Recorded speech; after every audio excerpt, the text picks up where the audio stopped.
Hello, আমি আবারও চলে এসেছি নতুন একটা ভিডিও নিয়ে। আজকে যে ভিডিওটা আমি তোমাদের সাথে শেয়ার করছি সেই ভিডিওটা হলো যে একটা ক্লে দিয়ে কিভাবে সুন্দর সুন্দর ইয়াররিং বানানো যায়। আর এই ইয়াররিংটা কিন্তু ছোট নয়, বড়, কিন্তু এর উপরে যে কাজগুলো আমি করেছি সেই কাজগুলো খুবই ছোট। যারা নেকলেস পরতে পছন্দ করে না কিন্তু ইয়াররিং পরতে খুব ভালোবাসে, তো বিশেষ করে তাদের জন্য এই ভিডিওটা। আর এই ইয়াররিংটা যদি তোমাদের ভালো লাগে তাহলে তোমরা তোমাদের নিজেদের জন্য এটা বুক করতেই পারো। তো ভিডিওটাকে এখন শুরু করি। তার জন্য আমি এখানে নিয়ে নিয়েছি মোল্ডেড ক্লে আর রেজিন আর হার্ডনারকে খুব ভালো করে আমি একটা মিক্স করে একটা ডো বানিয়ে নেব। এখানে আমি অয়েল ইউজ করছি। এর আগে যতগুলো ভিডিও আমি করেছি সবগুলোই আমি পাউডার ইউজ করেছি। পাউডার ইউজ করলে কি হয় যে জিনিসটা তাড়াতাড়ি শুকিয়ে যায় ক্লেটা, কিন্তু যদি তোমরা তেল বা অয়েল দিয়ে এটা মিক্স করো তাহলে এটা একটু শুকাতে লেট করে। আমি এখানে যে ইয়াররিংটা বানাবো সেটা আমি আগে থেকে ভেবে রেখেছিলাম যে কোন ডিজাইনটা আমি করব। তার জন্য আমি এখানে যে ইয়াররিংটা বানাচ্ছি সম্পূর্ণটা আমি হাতে ডিজাইন করে বানাচ্ছি, এর জন্য আমি কোনো ডাইস ইউজ করিনি। তো ইয়াররিংটা আমি বানানোর পরে এখানে আমি ছোট ছোট অনেকগুলো ডিটেলসের কাজ করেছি। সেই ডিটেলসের কাজগুলো খুবই ছোট, তো সেগুলো একটু সাবধানে করলে ভালো হয়। তো এগুলো আমি লাগিয়ে নিচ্ছি।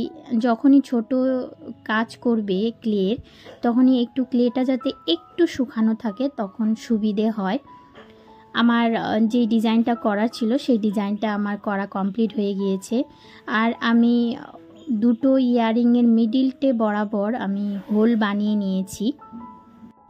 যখনই আমি ক্লে দিয়ে কোনো জুয়েলারি বানাই তো তার আগে আমি এখানে হোয়াইট অ্যাক্রিলিক কালার ইউজ করি বেসে। তো এবার আমি ভাবলাম যে আমি একটু জেসো দিয়ে ট্রাই করি কেমন হয়। তো এটা আমার ফার্স্ট টাইম ইয়াররিংয়ের সাথে জেসোটা আমি বেস কোট দিয়েছি।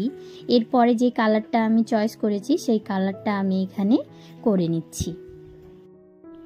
জেসোটা শুকিয়ে যাওয়ার পরেই আমি অন্য কালার ইউজ করেছি। তো একটাতে আমি গ্রিন কালার করেছি আর একটাতে হোয়াইট কালার করেছি।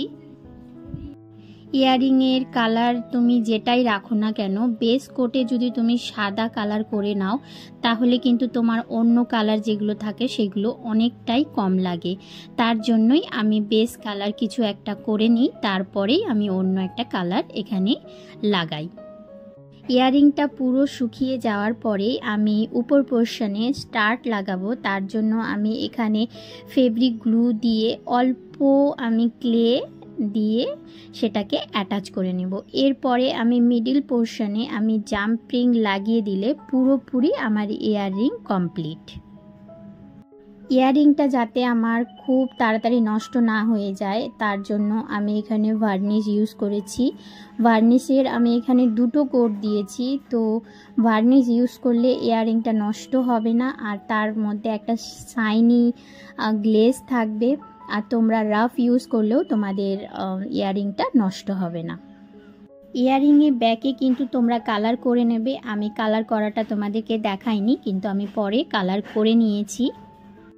তোমাদেরকে আমার এই জুয়েলারিটা কেমন লাগলো তা কমেন্ট করে জানাতে কিন্তু একদম ভুলবে না। আর যদি তোমরা আমার ফার্স্ট টাইম ভিডিও দেখছো তো প্লিজ আমার চ্যানেলটিকে তোমরা অবশ্যই সাবস্ক্রাইব করবে। আর যদি তোমাদের আমার এই ইয়াররিংটা খুব ভালো লেগে থাকে তাহলে তোমরা অবশ্যই পারচেস করতে পারো। তো আমাকে তোমরা ইনবক্স করো। আর তোমরা ভালো থেকো, সুস্থ থেকো। আবার আসবো নতুন ভিডিও।